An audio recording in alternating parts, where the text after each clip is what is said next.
આજે પવિત્ર ને પુનિત ભૂમિ ગામ હસનપુર અને આપણા નર્મદેશ્વર મહાદેવ અને મહાકાલ અને હનુમાનજીના પાવન ધામમાં આજનો જે આપણે પ્રસંગ ઉજવી રહ્યા છીએ એ પ્રસંગ છે ગુરુ મહારાજ નર્મદાપુરીજી મહારાજની પુણ્યતિથિ, જે આ 24મી પુણ્યતિથિ છે. અને મહારાજને શરીર છોડીને 2001માં શરીર પૂરું કર્યું. એમની 110-20 વર્ષની ઉંમર હતી. મોટી આયુષ ભોગવીને પોતાના દેહનો પરિત્યાગ કરીને જે બ્રહ્મ વિલીન થયા એ વર્ષે ખૂબ સારો પ્રોગ્રામ પણ થયો હતો. અને અમે આશ્રમગુરુ ગામને મળીને વર્ષો વર્ષ નાની મોટી તિથિ ઉજવીએ છીએ. એ જ રીતે આ વર્ષે પણ 2024ની સાલ 25ની અને 24મી પુણ્યતિથિ એ પણ આપણે સવારમાં કાફી 50-60 વાતમાં હતા. એમનો ભોજન પ્રસાદને એમની વિદાય એમનો સત્સંગ પણ ચાલ્યો. અને સાંજના સંતો ભક્તો એ મળીને સાંજના આજે સારી રીતના ભજન સત્સંગનો અહીંયા આહવાન થઈ રહ્યો છે. આપણે બધે આનંદ માણ્યો. એ ભજન સંધ્યામાં અહીંયા ઉપસ્થિત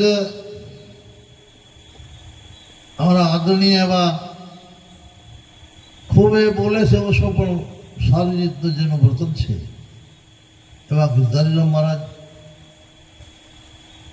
અને ઉપસ્થિત આપણા ખૂબ સારા એવા જ્ઞાની છે ભાવિષ્યનાથી અમૃતરામ મહારાજ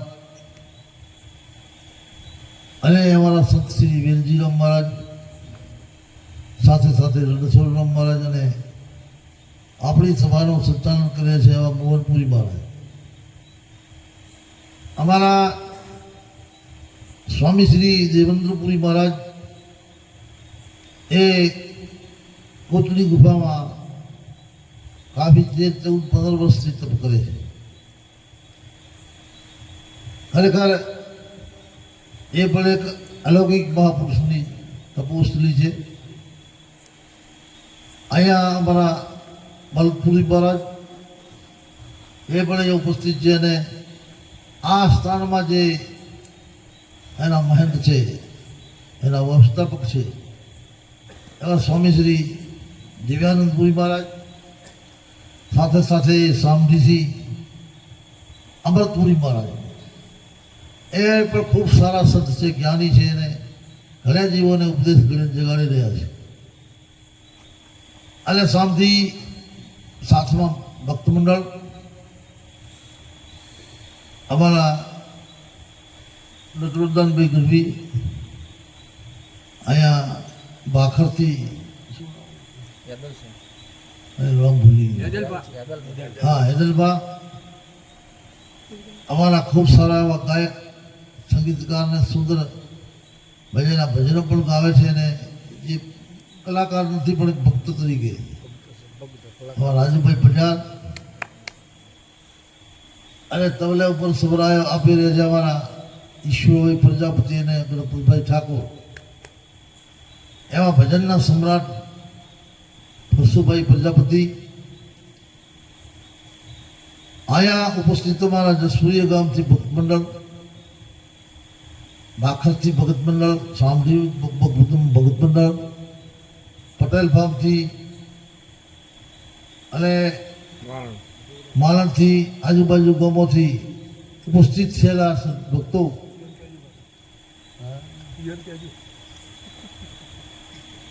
એ રીતે આજે પણ આપણે બાપજીની પુણ્યતિથિ 24મી ઉજવી રહ્યા છીએ ને હવે સમજણા પૂર્વાથી ઉત્તરાર્ધમાં પ્રવેશ કરવામાં આવે છે. તો સજ્જનો, સંતોની જે વાત છે એ બહુ અનેરી છે, એ બહુ ગહેરી છે, બહુ ગંભીર છે. અને એ વાતને જે ગુરુમુખીઓ છે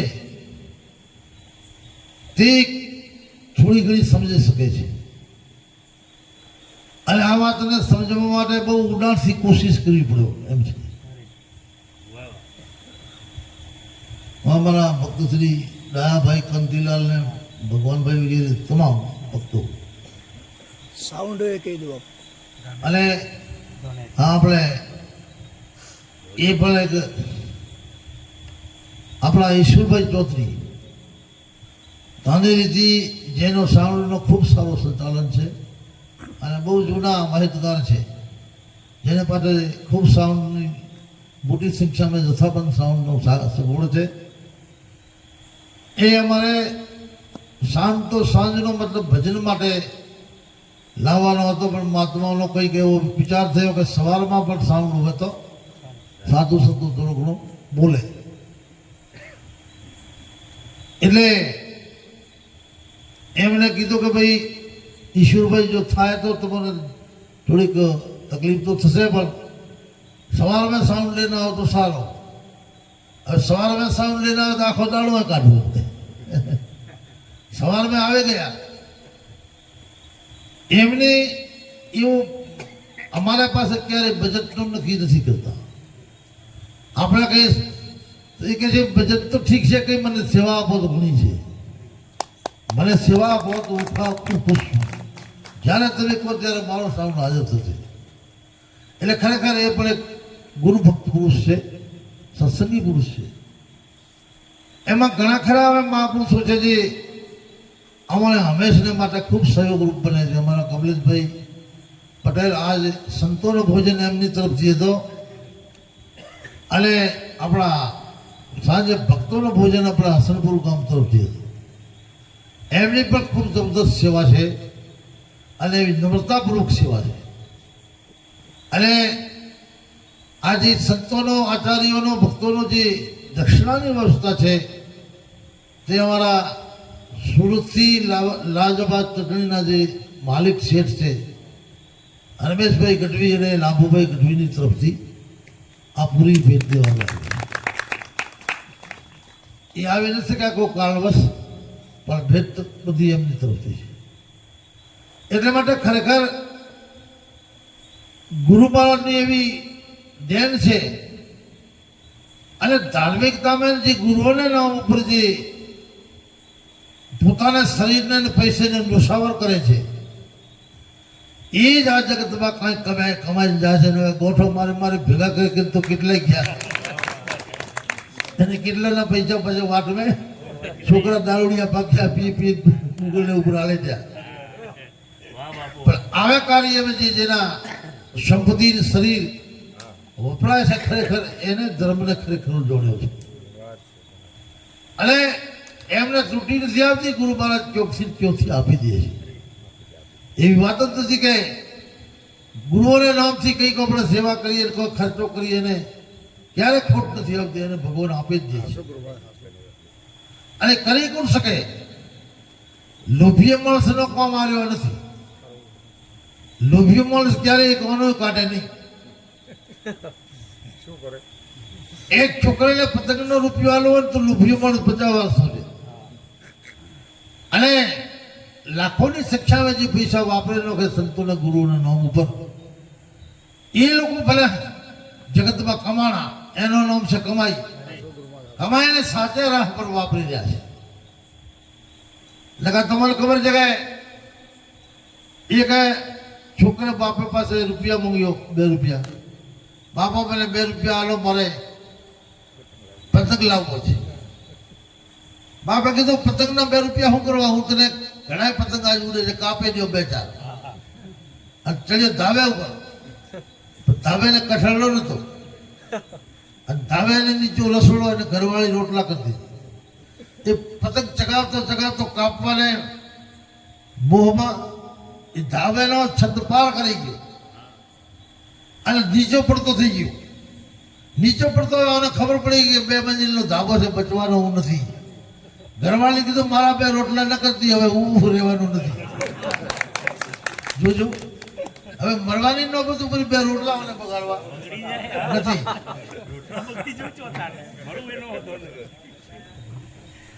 હવે આવા લોકો કોઈ દિવસે એમ માનો તો ખર્ચો કરે ન કરે.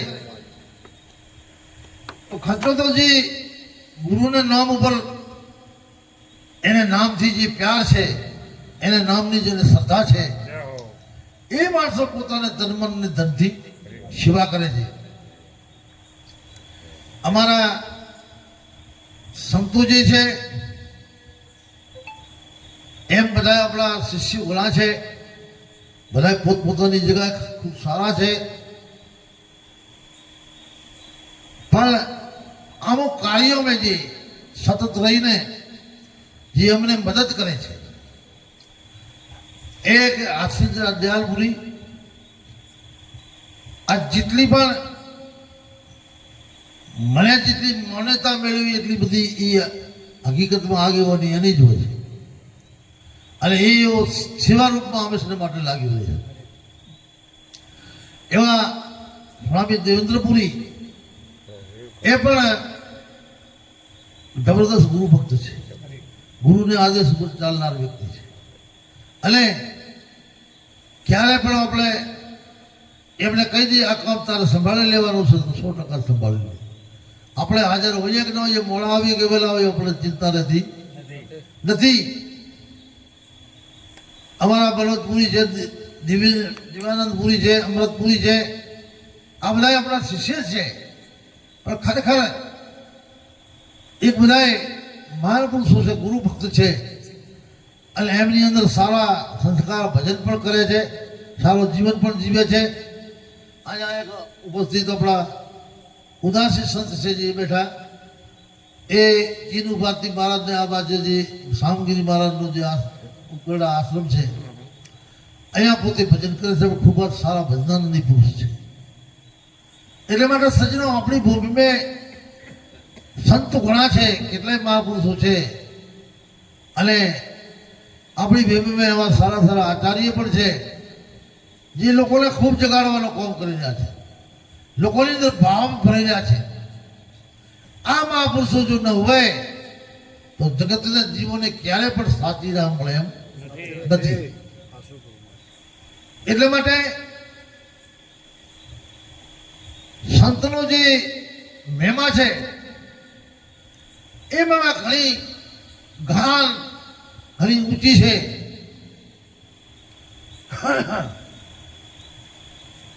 એટલે સતી લોયણ કહે છે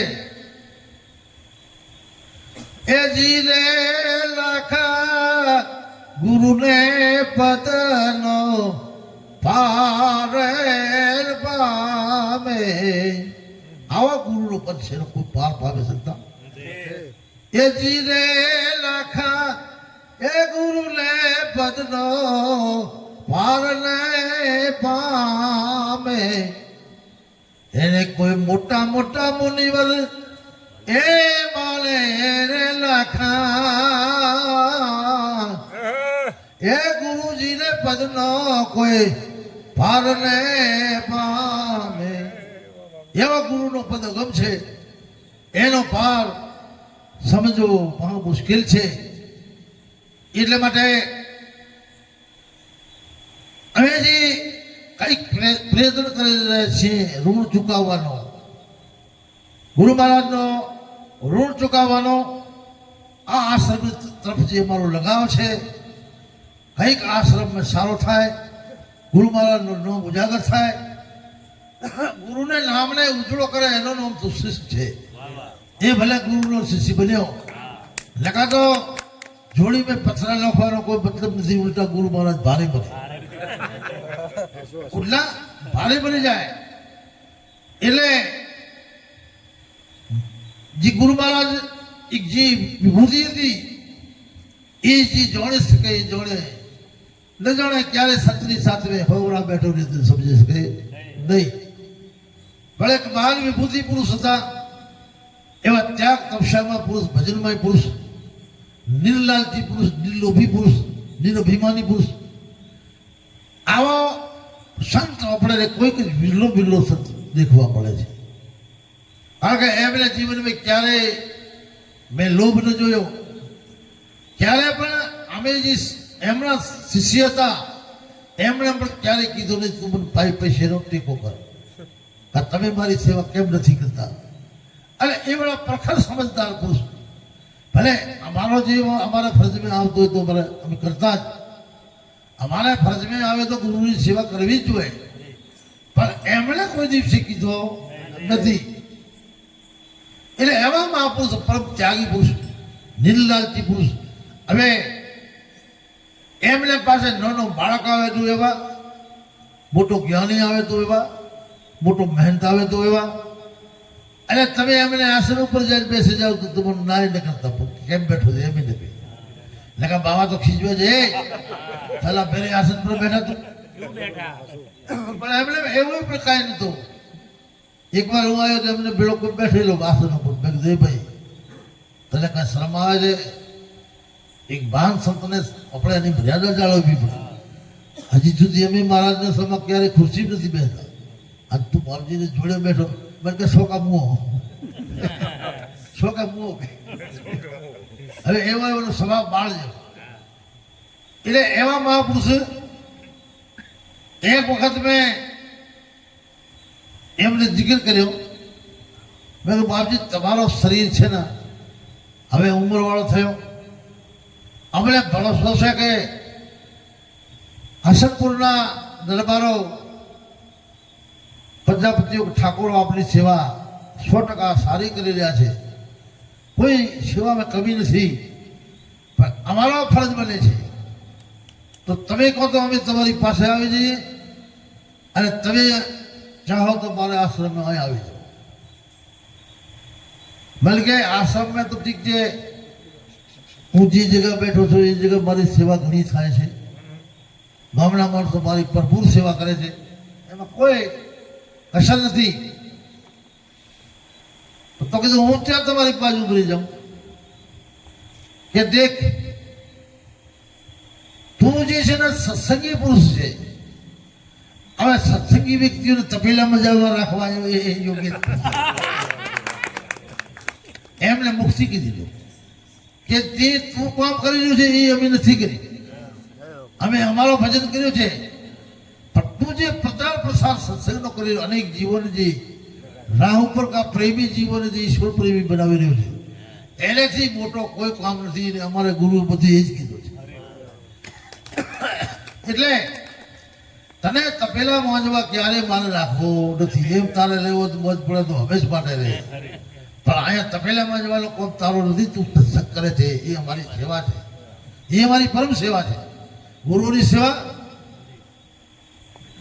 ગુરુની સેવા એ છે કે આપણને પરંપરા ગુરુ એ જ કીધું છે કે જે તત્વને એમ સમજાશો તે તત્વ બીજોને સમજાવો, એ સમાચાર બીજો સુધી પહોંચાડો, એનો સંદેશ બીજો સુધી પેગામ પહોંચાડો. અને જીવ જે છે આથી વ્યાધી ઉપાધિમાં જે હંમેશા માટે સળગ્યા કરે છે એને શાંત બનાવો, એને જ્ઞાનમય બનાવો, એને શાંતિમય બનાવો, એને નિર્ભય બનાવો, એની અંદર નિર્ભીકતા પેદા કરો. એ મહાપુરુષોનો, સંતોનો હંમેશા માટે સંદેશો છે. અને એ કામ તમે કરો છો એટલે બહુ ઉત્તમ કામ છે. તો સજ્જનો ખરેખર એ વાત ઉપર મને સમજણ પડી કે મહારાજને માત્ર એમના પગ દબાવવા, લુગડા ઢોળાવવાનો એક લાલ શાંતિ હોતો તો ગમે તેમ કે તું બેસી જા, હવે મારી સેવા કરવી પડે, પણ એ વાતને સમજતા હતા કે ખરેખર તું કરે છે એ મોટી સેવા છે અમારી, એ મોટી સેવા કરી રહ્યું છે તું. એટલે તારે જેવે તપેલા મોજવા રાખવો જરૂર નથી. તપેલા મોજવાળા ઘણા મળે છે, ઘણા મળી જાય છે. એટલા માટે સજ્જનો એનું નામ સમજદાર પુરુષ કહેવાય. હું મનથી વિચાર કરી ગયો કે જોજો હવે નકા તો વર્ધોસ્તામાં માણસને કોઈને પણ ઈચ્છા હોય કે એક માણસ મારો સાધુ મારો પાસે હોય સારો, પણ એમણે એવી લાલસા રાખતા હતા. એટલે માટે ખરેખર સમજદાર મહાપુરુષ હતા, એ વાતને સમજતા હતા.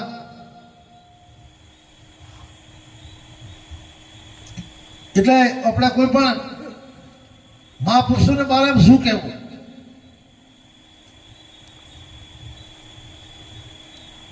ડુંગરપુરી મહારાજ એક મહાન આપણા સિદ્ધ પુરુષ બની ગયા જેનું નામ ચાલે છે, અને ડુંગરપુરીનો ગુરુભાઈ જેનું નામ હતો અજબપુરી, અને અજબપુરીનો કોઈ હેલી નામનો પદ પણ છે. એટલે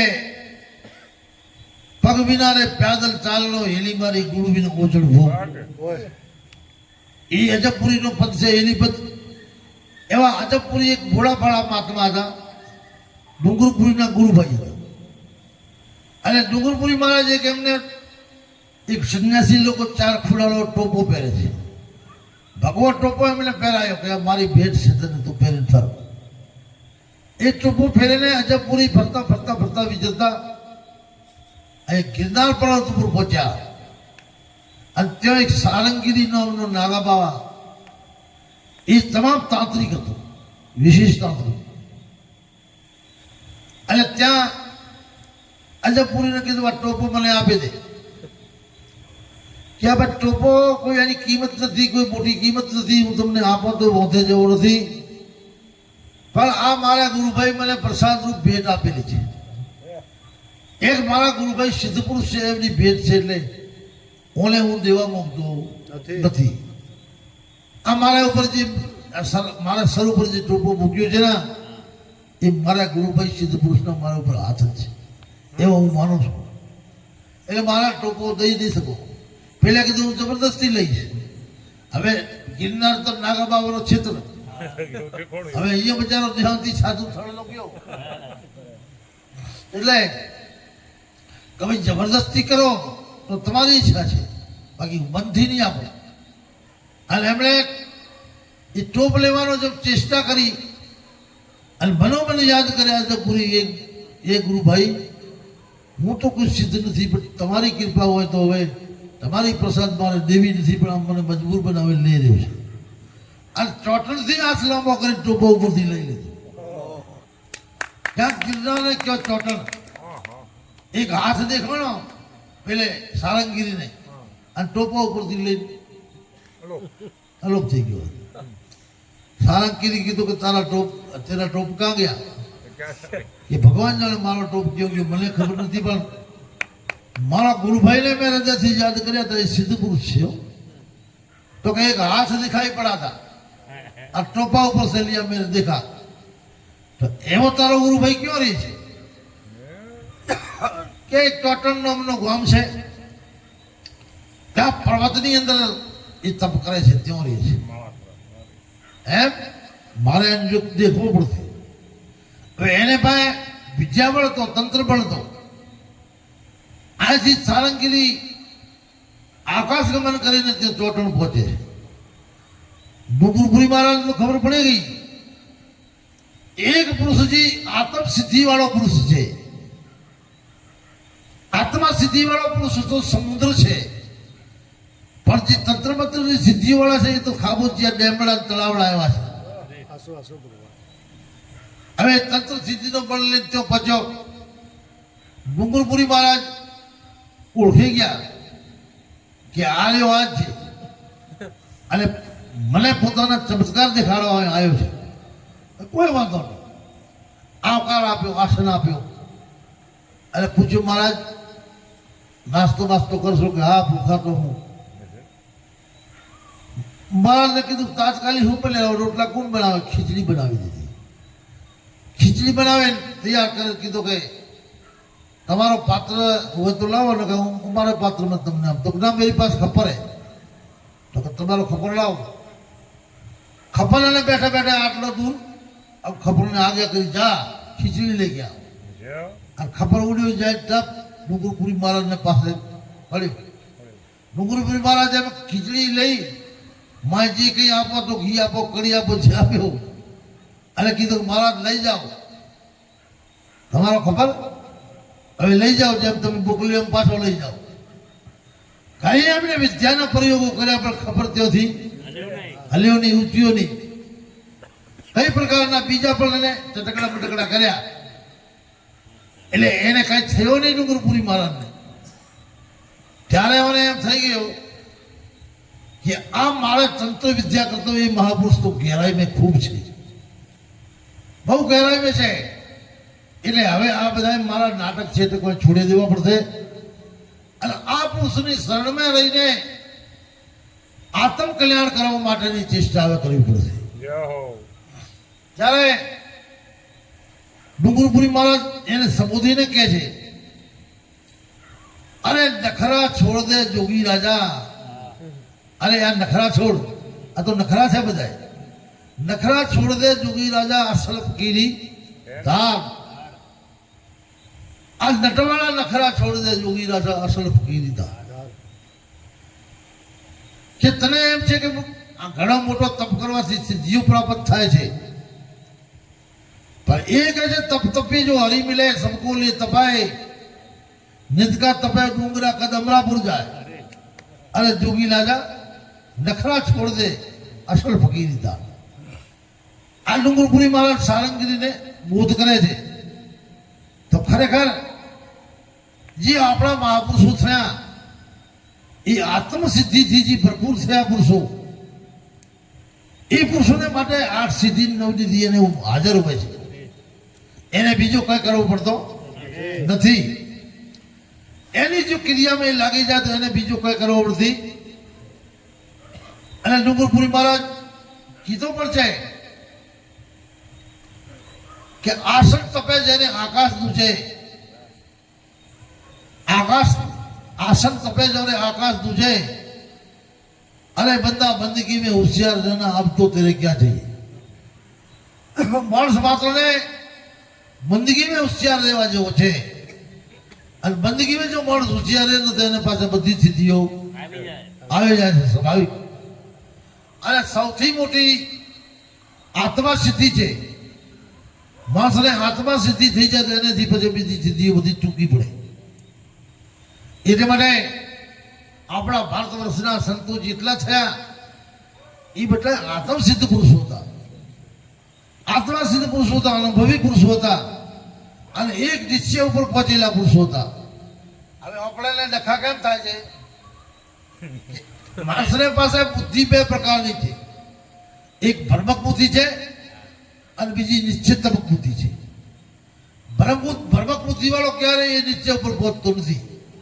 અને જે નિશ્ચિત બુદ્ધિ છે, જે નિશ્ચિતમક બુદ્ધિ છે, એ જ્ઞાન લાભને પ્રાપ્ત કરે છે. એ મહાપુરુષોને સત્સંગને પણ સમજી શકે છે અને એને પચાવી શકે છે અને એને અનુકરણ કરી શકે છે. એટલે માટે હકીકતમાં આ જેટલા પણ મહાપુરુષ છે એ નિશ્ચિતમક બુદ્ધિવાળા છે. જ્યાં સુધી નિશ્ચિતમક બુદ્ધિ ન બને એટલે માટે તો આપણા શાસ્ત્રોમાં કીધું છે આવી 6 વ્યક્તિઓને જ્ઞાનનો અધિકાર નથી અને શાસ્ત્રનો પણ અધિકાર નથી.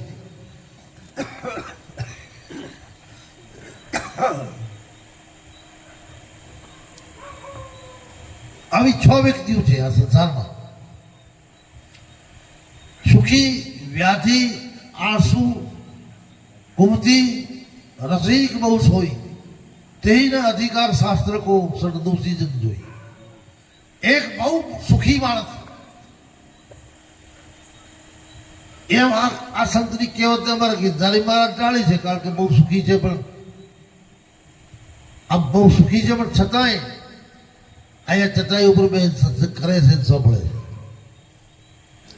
નકા સુખી વ્યાધિ હાઈ લેવલનો સુખી માણસ જે છે એ સોફામાં પડ્યો હોય, ઘણી વખત તો એસી સોફો હોય, ગાડી બેહતું એસી હોય, એ માણસ અહીંયા મોડા સુધી જાગીને સત્સંગ સાંભળે નહીં, સત્સંગ ન કરે અને સાંભળે પણ નહીં. સુખી વ્યાધિ રોગીને કોઈક ડોક્ટરની વાત કરે, દવાની વાત કરે તો કોણ દે, પણ ભજનમાં એનું મન ન લાગે, કારણ કે ભજનમાં એનું મન હોતું નથી. સુખી વ્યાધિ આળસુ માણસ આપણા પાયા પડ્યો હોય ને, આ ભજન થતા હોય, મહાપુરુષો આવ્યા સત્સંગ કરતા હોય તો એ અહીંથી હોય આવીને બેસી ન શકે, કારણ કે એને આળસ છે. આળસુ પ્રમાદી માણસ ક્યારે સત્સંગ સાંભળી શકતો નથી. અને કુચારી માણસ, કુમતી માણસ, જેનો વિચાર બરાબર નથી હંમેશા માટે એને વિચારો કુવિચારો જ હોય, સારો કરવાનો એની ભાવના જ હોય નહીં, આવો વ્યક્તિ સત્સંગનો અધિકારી નથી. અને ત્રીજો રસિક. રસિકનો મતલબ એ બધામાં ભળી જાય. આપણે સંતો આવે તો મજીરા કૂટવા બેસી જાય, ભૂવા આવે તો ડાકલો કૂટવા બેસે, ધૂણવા લાગી જાય, પ્રચાર વાળા ચૂંટણીઓ ભેળો ફરે, ચોર આવે ચોર ભેળો ભળી જાય. એ મતલબ જી આવે એ ભળી જાવ, એનો નામ રસિક. એને જ્ઞાનનો અધિકાર નથી. અને બહુ ઊંઘાવા વાળાને જ્ઞાનનો અધિકાર નથી. કારણ કે જેને બહુ ઊંઘ આવે છે ને અને બહુ આળસુ છે, એ માણસ ક્યારે સત્સંગમાં આવશે નહીં. પણ આવ્યો ને તો બધોથી પાછળ બેસે, જેમ કે ત્યાં ઊંઘાવા થાય, કોઈ જોવે નહીં ચોખા ખાતું. એટલે મજા આવે તો કોકને આમ ચોખ્ખો માથો લાગે, કોકને આમ ચોખ્ખો માથો લાગે, પણ એ છેલ્લો કહે. એટલે એવી રીતે સત્સંગમાં જેને રુચિ નથી એને ક્યારેય પણ સંતોને સત્સંગમાં એ ઊંડી ભાવના હોય કે આજ કંઈક જાણવા જેવું છે, અને એવી જિજ્ઞાસા ન લાગે ત્યાં સુધી મહાપુરુષોનો સત્સંગમાં પણ ઉતરતો નથી. અને એટલે માટે મહાપુરુષે કીધું છે કે નાટક મેં ભજન હોય તો ચાલશે, नाटक में भजन हुए तो चालसे, पर भजन में नाटक हुआ न जो, भजन में नाटक न हो, नाटक में भजन हुए तो चाले. એટલા માટે એક ડોસીમાં એવા આળસુ હતા અને ઘરકામથી ક્યારે નવરાત ન થાય. બધી બહેનો રોજને સત્સંગમાં જાઓ, ગીરધારી મહારાજ જેવા, અમૃત મહારાજ જેવા સત્સંગ કરવા આવે, એટલે બધી સત્સંગ કરવા જાય, પણ એ નહીં જાય નહીં. ઘણા બહેનો કહેતી કે ડોશીમાં ભજન મેં તો ખૂબ રોમના બણ વાગે છે અને બહુ આનંદ આવે છે, તમે એક દિવસે તો આવીને જુઓ. હવે ડોશીમાં કીધું કે ઘણા આ વાતો કરે છે, જવા દો ને, કેવા બોર્ડ લાગે જોયા હો તો ફરી. એ ગયા એટલે સંતોજીઓ ભજન કરતા હતા, સત્સંગ કરતા હતા. જિજ્ઞાસુ જીવો તો આગળ આવીને બેઠા સાંભળવા માટે, ખૂબ ધ્યાનથી. એ ડોશીમાં પાછળ બેઠા કે હું નવી છું એટલે મને પાછળ બેઠી બેઠી હું સાંભળીશ. હવે અહીંયા ભજનની રમત ચાલવા લાગી, બધા ભજનમાં તલ્લીન થઈ ગયા. ડોશીમાં ને ત્યાં ઊંઘ આવી. ડોશીમાં આમ માથો કરે, વળી આમ માથા, વળી આમ માથો કરે. એટલે કોઈ ઘરમાં ઉછરેલો બકરો એ મારવાને ઢોળ પડેલો, એ એવું શીખી ગયેલો. તો ચરતો ચરતો એ મોટો થઈ ગયો બકર. ચરતો ચરતો ચરતો ઢુકડો આવ્યો. ઢુકડો આવ્યો, ડોશીમાનો માથો આમ થયો, બકરા ઉલળીને ભેટી મારી. વળી ડોશીમાં આમ થાય, બકરા ફેર આમ આમ થાય, ઉલળીને ભેટી મારે. એટલે ડોશીમાં સમજ્યા કે આજે કહેતા ને મોણ રોમ ના વાગે, એ આવી રહ્યા છે, વાગવા દઉં જેટલા વાગે એટલે. તો માથો લોહી લવણ કરી નાખ્યું.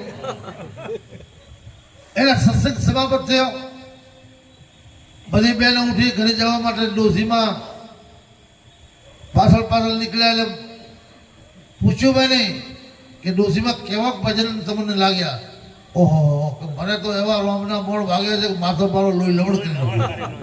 તો કે આવા તો કે રોમના બોળ ન હોય, માથો લોહી લવણ થઈ જાય, આવા બોળ ન લાગે. કે તમને કહું કે તો એ બકરો તો એને ભેટવું નથી મારી ગયા, એ તો ભગવાન જાણે. મને તો વળી એમ જ લાગ્યું કે રોમના બોણ આવે. તે ખરા ઉભાડું માણસ ને એવા રોમના બોણ લાગી જાય, એવા કોઈને ભીટકાઈ લોહી કાઢે. એટલા માટે આળસુ માણસની આ ભક્તિ નથી, આળસુ માણસની આ ક્રિયા નથી. એમ આરે જિજ્ઞાસુ માણસનો કોમ છે.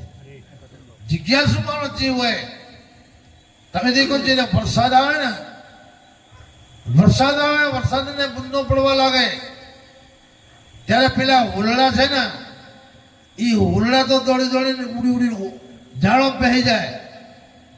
પણ જે ચાતક પક્ષી છે, મોર છે, જે વરસાદના પ્રેમી છે, એ ખુલ્લા મેદાનમાં એમના ઉપર વરસાદ પડતો ને એ બોલતા હોય પીવું પીવું પીવું, કેવું કેવું કેવું મોર કરતા હોય. કારણ કે એ જગ્યા શું છે, એ એના પ્યાસી છે, એટલે એમનેથી ડરતા નથી, એમનેથી જરાય એમને ભાર લાગતો નથી, ભય નથી લાગતો, કારણ કે એના પીપાસુ છે. એ રીતે સંતોને સત્સંગના જે પીપાસુ પુરુષો છે, જિજ્ઞાસુ છે, તે બહુ દૂર નથી બેસતા, નજીક બેસીને સત્સંગનું શ્રવણ કરે છે. એમાં ક્યારેય પ્રમાદ કે આળસ ક્યારેય આવતી નથી. એ આળસ રહિત એમ આળસ ત્યાગીને બેસે છે, ઊંઘને ત્યાગીને બેસે છે, તો જ એની અંદર કાક ઉતરે. પણ અડધો ઊંઘમાં બેઠો હોય, વિચાર ક્યાંય ફરતા હોય, એ જીવની અંદર સત્સંગ ઉતરતો નથી સજ્જનો. એટલે માટે આપણે મહાપુરુષે કીધું છે, આપણે સંતો હકીકતમાં જગાડી રહ્યા છે, અને જગાડી રહ્યા છે એવા કે ધીરે ધીરે ધીરે ધીરે ધીરે ધીરે આપણે હમણાં પ્યાસી બની જઈએ, સત્સંગના પ્યાસી બની જઈએ, જિજ્ઞાસુ બની જઈએ. અને જેમ જેમ આપણી પ્યાસ વધતી જાય, જેમ જેમ આપણી જિજ્ઞાસ વધતી જાય, તેમ તેમ સંતો પણ આપણને આગળ લેવાની કોશિશ કરતા રહે છે. ત્યારે એક દિવસે તમને એવી સાચો બોધ આપે, એવો સાચો લક્ષ્ય આપી દે, જેથી કરીને એ લક્ષ્ય તમે લાગી જાઓ તો 100% મારો તમારો બેડો પાર થઈ જાય. અને એ લક્ષ્ય એક દિવસે સંતો આપે છે ને આપે છે. અને આપણે આ કાનથી આ કાનમાં જતો નથી તો સારો. એટલે માટે મહાપુરુષો સાચી વાત જ્યારે આપણને આપે છે ને, એ સાચી વાતને જેમ લોભીઓ ધનને જાળવે, એમ જો આપણે જાળવીએ તો એ વાતનો આપણને 100% લાભ થાય. જપસે નામ હૃદય દયા ભયો પાપ કો નાશ. ગુરુ મહારાજ જ્યારે આપણને નામની સમજણ આપે, આપણને નામનો બોધ આપે, ઓનો નામ છે, અને આ નામ મેં લાગી જાય તો તારો કલ્યાણ થશે. અને એ નામ મેં લાગી પછી માણસ જરાય આળસ કા પરમાદ ન કરે. લોભીઓ માણસને રૂપિયો ન મળતો ને એને ખિસ્સે ફોરો નોટ ન ખાવો તો દિવસ મેં 10 વખત ખિસ્સો દબાવીને જોવા કે પડી જ નથી ગયો ને. પણ અનુભવપતિને ખિસ્સે 100 રૂપિયાની કોઈ કિંમત ન હોય, બરાબર ને? એમ જપસે નામ હૃદય ધરા ભયો પાપ કો નાશ. એ દિવસે ગુરુ મહારાજ જ્યારથી નામની સમજણ આપે, જ્યારથી તમને નામ સમજાવી દે, એ દિવસે તમારા પાપોનો નાશ 100% થઈ ગયો. સમજી જાઓ. મહાપુરુષોના દાખલા છે, મહાપુરુષોનો આમ સાચી ઠોકીને કહેવાનો છે કે આ કોઈ વાયદાની વાત નથી. જપસે નામ હૃદય ધરા ભયો પાપ કો નાશ. જૈસી ચિનગારી આગ કી પડી પુરોને ઘાસ. હિમાલય પહાડ જેટલો કચરો હોય અને એક આવડી અગ્નિની ટુકડીમાં નાખી દો તો એક દિવસે પૂરો કચરો સાફ કરી નાખશે, બાળી નાખશે. એમ જે નામ છે સૂક્ષ્મ છે, નામ છે ઝીણો છે. અને એ મહાપુરુષો આપણને નામની મહિમા સમજાવે, અને એ મહિમાને સમજીને જો એનું ચિંતન મનન કરીએ, એનો જો હંમેશને માટે એનું લક્ષ્ય રાખીએ તો 100% આપણા પહાડો જેટલા પાપ બાળીને ખતમ કરી નાખે છે, અને આપણને શુદ્ધ બનાવી દે છે. એવી નામની તાકાત છે, એવી નામની તાકાત છે કે મત પૂછો વાત. અને એ નામની તાકાતથી આપણા બધા સંતો તરી ગયા.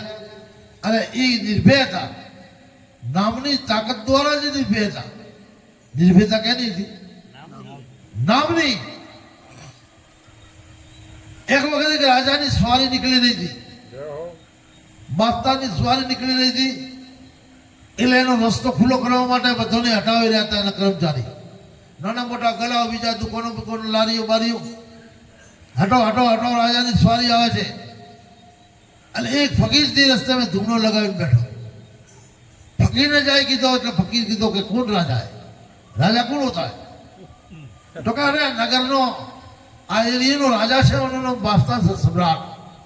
मैं खुदा के बिना किसी को बड़ा सम्राट मानता ही नहीं. હું એક ખુદાને જ બડો સમ્રાટ માનું છું. એને સાહેબ બીજો કોઈ સમ્રાટ હું માનતો નથી. અને મારે ધૂણો હટાવવો નથી. તમારે સમ્રાટને જે કરવું મારો નહીં રહી જાય મારે. હવે એ પેલા શું કરે? बास्ता सवारी झुकड़ी आएगी त्यारे बास्ता की तो इसको उठाया नहीं फकीर को, तो कि जा बड़ा ये हटता नहीं है, आपका भय बताया थे, वो भय मानता ही नहीं है। तो ये तो कह रहा कि एक खुदा ही जो बड़ा सम्राट बास्ता है और कोई बास्ता है नहीं। बास्ता नजीक आए कैसे अपनी आज्ञा पालन न करो, गर्दन काटे न। एक एने माणस ने हाथ में तलवार आपी, एनो सरनो छेदन करे न। પેલા તલવાર લઈ અને માથો કાપવાનો વાર કરે છે, આ ફકીર ખડખડ ખડખડ ખડખડ હસે છે, ફકીર ખડખડ ખડ હસ્યો એટલે બાસ્તાને નવાઈ લાગી કે જેને ઉપર મોત મંડરાઈ રહ્યો છે, મારો માણસ, મારો જે સૈનિક છે તલવાર લઈને હમણાં એને ભોડેને વાર કરી રહ્યો છે, બીજો માણસ તો કોંપી જાય, બે ખાઈને ભાગી જાય, पर आ फकीर तो बस्ती में बैठो बैठो हसे छे। एने वास्ता पूछो बाबा ये मूर्ति जो सबको डरा देता है, अच्छे सोने डरावी दी कोपावी दी छे, पर तारे ऊपर मूर्ति मंडराई गयो छे, मारो आदेश થઈ ગયો છે, तो तारा गर्दन में तलवार પડવાની છે, તું હસે કેમ છે? कि सम्राट मरे हुए को कौन मार सकता है? मरे हुए को कोई मार नहीं सकता, मैं मर चुका हूं। हमें मैंने मरवानो भय नहीं, और मुझे जो पाना था वो मैंने पा लिया, वो भी भय नहीं है। मुझे पाना था खुदा का प्यार, वो मैंने बहुत पा लिया, और मैं जिंदा मरा हुआ हूं। હવે जिंदे मरेले माणसने શું તમે મારી શકો? એ તો વાત કરો કે ઉંમર ઓછી એટલે નથી દેતો કે હું મરી ચૂકેલો છું।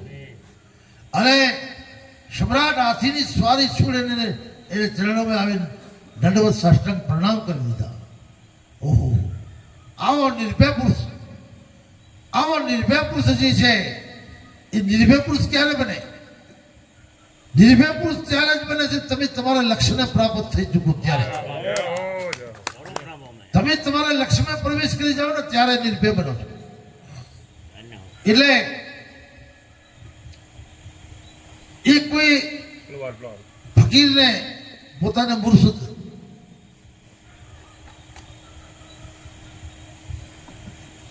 કોઈ ભજનની ક્રિયા બતાવી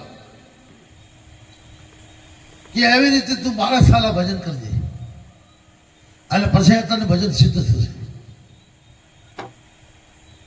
કે ગુરુદેવ સિદ્ધ થશે ત્યારે એનું પ્રમાણ શું?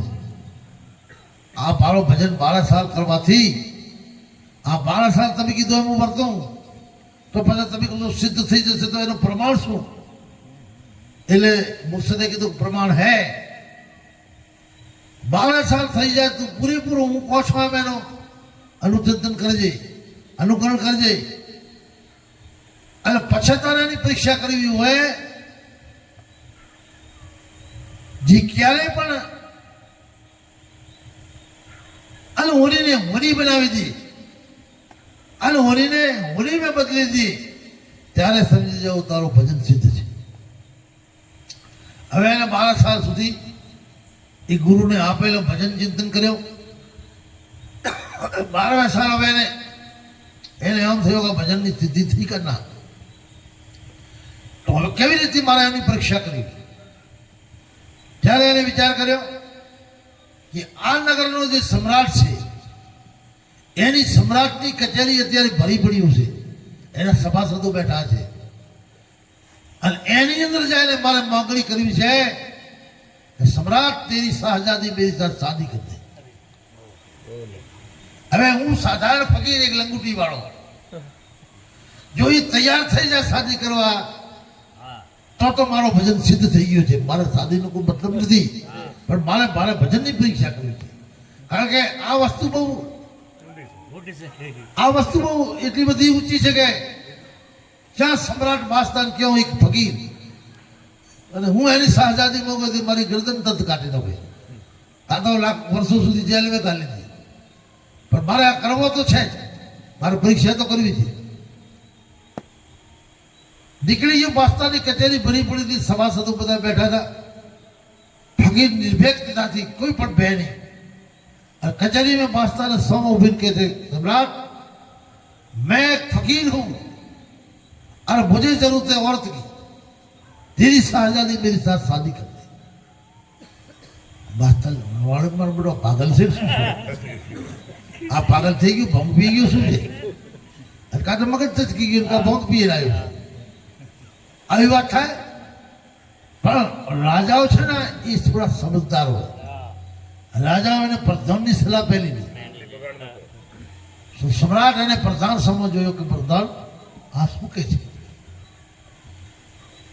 આ વાત વર્તવા જેવી છે આને મર્ડર કરી દેવા જેવો છે એ નાશ પ્રાણ એનો કોઈ દંડી ન થાય એને નાય ન થાય ને એને હાય ન થાય તો એને એક એવું કાર્ય બતાવો જે એ કાર્ય એનાથી થઈ જાય તો એને ક્યારે નાશ ના થાય એમ છે નહીં ये क्या कार्य है बताओ तो ये कार्य दो बताओ कीधो का फकीर बाबा ये सम्राट की लड़की है शाहजादी है इसके लिए क्या चाहिए खबर है अभी ये सारा में रहनारी છે તારે ફકીરને ઝૂંપડીનો ઠકોડો ન હોય તો આ તને કદાચ આપેલી સમ્રાટ પર તું રાખીશ ક્યાં તો અમે તારેથી માંગો છો સવામણ મોતી લાવ સવામણ મોતી લાવે તો તને શાહજાદી અમે આપી દઈએ तो એને કીધું મોતી कहाँ मिलता है कि मोती समुद्र में होता है फकीर पहुंची कि समुद्र नहीं पाए समुद्र ने जाए आवाज मारी ऐ समुद्र तेरी अंदर मोती है मेरे को दे दे पर काय पानी बोले एक खपर लेने उलझवा लागो मैं पूरा समुद्र खाली कर दूंगा इसका तलिया मैं खाली करके देखूंगा मोती कहां पे अरे खपर लेने पानी उलझवा लागो त्यारे पानी उलझाय नहीं કે समुद्र નો ત્યારે समुद्र નો देवता જે વરુણ છે એ વરુણ પ્રગટ થયો કે બાવા આ શું કરો છો તમે ये मारे मोती जो है मैंने कोके कीधु आ मैं समुद्र में मोती हो छे એટલે દેખાતા નથી તો મારે છે ને એ સમુદ્ર ખાલી કરીને આનો તળિયો જોઈને મારે મોતી લેવા છે તો કે તળિયો રહેવા દો કેટલા જીવો મરી જશે પાણીમાં સમુદ્રમાં હજારો જીવ હોય એ જીવો પાણીથી જીવે છે એટલે એ તમારે કરવાની જરૂર નથી હું તમને મોતી આપી દઉં તો આપી દીધું મારા કામ જ એટલો છે વરુણ દેવતાએ સવામણ મોતી આપી દીધી એક ગૂંથળે લઈ અને બાદશાહની સભામાં જઈને પટક્યા લે સમ્રાટ એ મોતીએ તારો કોઈ પણ પરીક્ષા કરવા વાળો વ્યક્તિ હોય પરીક્ષા કરાવી દો એ સચ્ચા મોતી હોય તો સાચો માનો નકામને દંડ દે ઘણા બધા પરીક્ષિત લોકો બેઠા હતા એ સમ્રાટ મોતી તો બિલકુલ સાચા છે बिल्कुल 100% कहीं एक मोती की कीमत है तो आ बाबो लायो क्यों थी अभी ये तो ये जो ने भले प्रधान हम जो प्रधान जी कीधु हवे सम्राट हवे ना न थाय अशक्य ने शक्य बनायो छे अशक्य ने शक्य बनायो छे મને ના થાય તી ના કરીશ તો એનો વચન એવો થશે કે તને નષ્ટ કરી નાખશે એને ભાઈ સિદ્ધિ છે તૈયારી કરી એને ગોઠવણ કરીને નકા પડાવવાની ટાઈમ થઈ ત્યારે ફકીરે इस शाहजादी ने सर ऊपर हाथ फेरे बेटा तू मेरी बेटी है मेरे कुछ करना नहीं था मैं तो मेरे गुरु का वचन सिद्ध हुआ का नहीं उसकी परीक्षा कर मारा गुरु ने दीधेलो वचन में सिद्ध કર્યું કેમ એની પરીક્ષા હતી મારા કાંઈ લગન નથી કરવા આ બધું મેં અશક્ય ને શક્ય કેમ બને ભજન મારો પાકો હશે તો અશક્ય શક્ય બની જશે તો મારો તમારો જો ભજન પાકો હોય અશક્ય શક્ય બની જાય એમાં કોઈ બેમત નથી અને નકા અશક્ય શક્ય ન બને ત્યાં સુધી ભજનને પાકો કરો ત્યાં સુધી ભજનને પાકો કરો તો સજનો ખરેખર આપણા જેટલા મહાપુરુષો થઈ ગયા આ જેટલા મોજૂદગી છે એ બધાએ એ ભજનને પાકો કર્યો છે અને એ ભજનને પાકો કરીને એ ભજનની સિદ્ધિ મેળવીને એ ઓપણે કંઈક કરી રહ્યા છે એ ઓપણા દ્વારા એમને દ્વારા અપવાનો ઉપદેશ મળી રહ્યો છે અને 100% એ પુરુષોનો ઉપદેશ સાચો હોય સાચો હોય સાચો હોય. એ પુરુષોજી કે છે 100% આપણો કલ્યાણ છે ને છે. એમાં જરાય શંકાને સ્થાન નથી. શંકાને સ્થાન કરવા જેવા જ નથી. પણ ખરેખર આજે તો ઘણો બધો એવો છે ને,